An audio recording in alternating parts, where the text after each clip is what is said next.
다음 대선까지 영향을 끼칠 미국의 중간선거가 근 3주 앞으로 다가왔습니다. 미국의 중간선거는 미국 대통령의 임기 4년 중 2년이 지난 후 열리며 하원은 435석 전체, 상원은 100석 가운데 35석을 새로 뽑습니다. 주지사, 주검찰총장, 시장 등도 선출되죠. 이번 중간선거를 앞두고 트럼프 전 대통령이 지지선언을 한 상하원 의원들과 주지사 후보들 중 92%가 당내 경선을 통과했는데요. 이를 보면 여전히 트럼프의 영향력이 상당한 것을 알 수 있습니다. 이번 중간선거는 지난 미국 대선 뒤 2년 만에 치러지는 선거지만 여전히 바이든 대 트럼프의 대결 양상을 보이고 있습니다. 이를 증명하듯 두 후보는 선거를 앞두고 서로를 강도 높은 발언으로 비난하며 강력한 경쟁 구도를 보이고 있는데요. 그동안 미국 차기 대선 양자 대결 조사에서 항상 트럼프에게 뒤지던 바이든이 지난 9월 1일 월스트리트 저널에서 공개한 여론조사에서 처음으로 트럼프를 이기며 중간선거 승리의 탄력을 받고 있는 모양새입니다. 이는 바이든의 인플레이션 감축법 서명과 반도체 과학법 통과, 그리고 지난 6월 연방대법원에서 나온 낙태금지 판결이 공화당의 악재가 되면서 영향을 끼친 것으로 보입니다.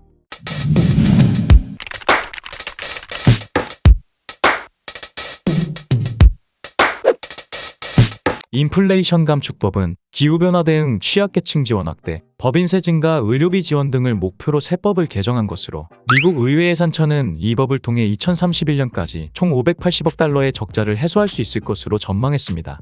하지만 이 인플레이션 감축법으로 인해 한국 기업에서 생산하는 전기차는 타격을 입을 것으로 보입니다. 미국은 기후변화 대응 차원에서 2030년까지 온실가스 배출을 2005년 대비 40% 감축을 목표로 3,750달러를 투입하기로 했는데요. 이를 위해 전기차 보급을 확대하면서 중고차에는 최대 4,000달러, 새 차는 7,500달러의 세액을 공제해 주기로 했죠.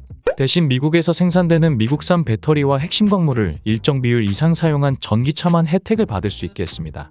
이 내용 때문에 현대기아차가 한국에서 생산하는 전기차는 세액 공제 대상에서 제외될 것으로 보입니다.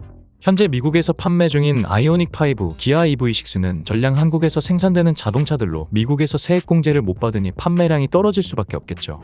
미국에서 한국 전기차는 1,000만 원 정도의 돈을 더 내고 사야 한다는 건데 당연히 타격을 받을 수밖에 없습니다. 잠시 내용이 딴 데로 샜는데요. 어쨌든 이번 미국 중간선거는 바이든과 트럼프 모두 앞으로의 정치 활동에 큰 영향을 미칠 것으로 보입니다.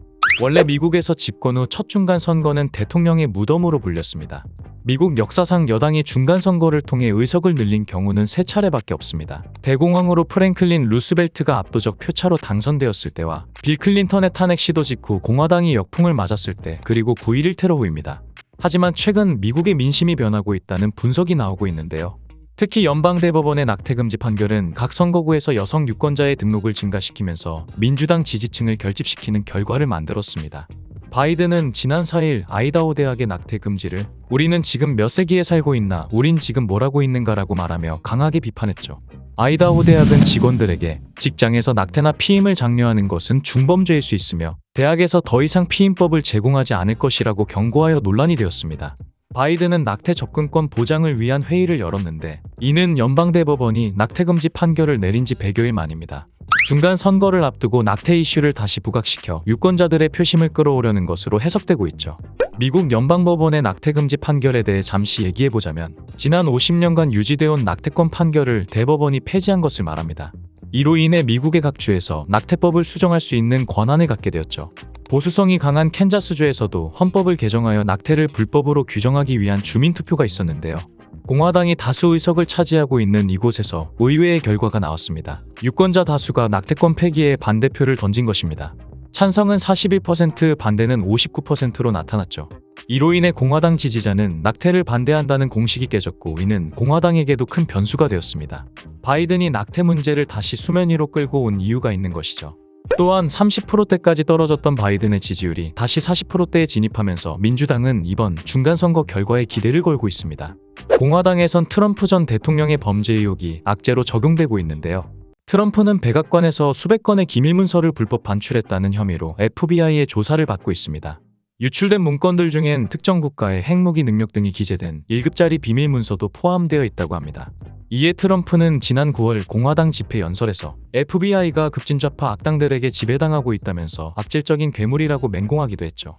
이 밖에도 트럼프는 조지아주 대통령 선거 개표 때 11,000표를 자신의 표로 만들어내라고 요구한 선거법 위반과 2020년 연방의회 난동자 난입의 사주 의혹, 여성 언론인의 강간혐의 등 여러 논란에 휩싸여 있습니다.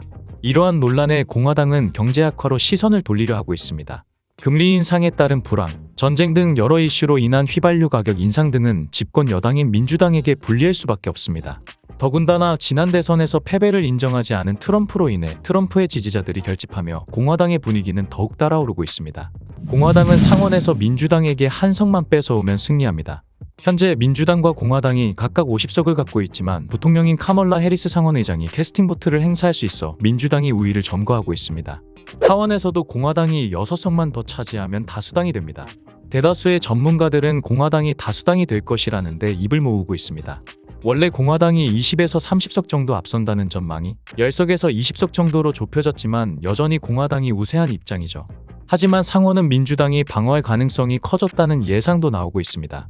이코노미스트 조사에서는 민주당의 승리 확률이 80%인 것으로 나타났죠. 이번 중간선거에서 어떤 정당이 승리하더라도 미국의 양극화는 더 심해질 것으로 예상됩니다. 선거에서 민주당이 진다면 입법을 통한 정책이 막히면서 바이든 대통령은 국정 운영에 동력을 잃게 될 것입니다. 조기 레임덕이 올 수도 있죠. 공화당이 선거에서 이긴다면 민주당에서 추진하고 있는 기후변화 대응책이나 여러 가지 복지 정책들의 입법을 무력화하고 정부 여당에 대한 견제가 심해질 것입니다. 공화당 여론전략가 빌 매킨터프는 블룸버그를 통해 경제, 생활비, 범죄, 국경경비 분야에서는 공화당이 이기는 선거운동을 하고 있고 임신중지 민주주의, 기후변화라는 두 번째 선거운동에서는 민주당이 이기고 있다고 평가했습니다. 이렇듯 바이든과 트럼프의 경쟁 구도가 계속되고 있지만 정작 2024년 차기 대선에서 바이든과 트럼프가 경쟁할 가능성은 높지 않을 것으로 보입니다. 지난 7월 뉴욕타임스에 따르면 민주당원의 26%만이 바이든을 차기 대선 후보로 원했고 공화당 내에서도 76세라는 트럼프의 나이 때문에 후보에서 교체될 가능성이 높다고 하네요. 이번 중간선거에서 공화당이 약간 앞서는 양상을 보이고 있긴 하지만 확실한 승리를 예측하긴 어려운 상황입니다. 어느 정당이 이기든 선거 결과에 따라 우리나라의 정책에도 영향을 줄 예정이라 우리도 지속적으로 관심을 갖고 대응책을 마련해야 할 것입니다.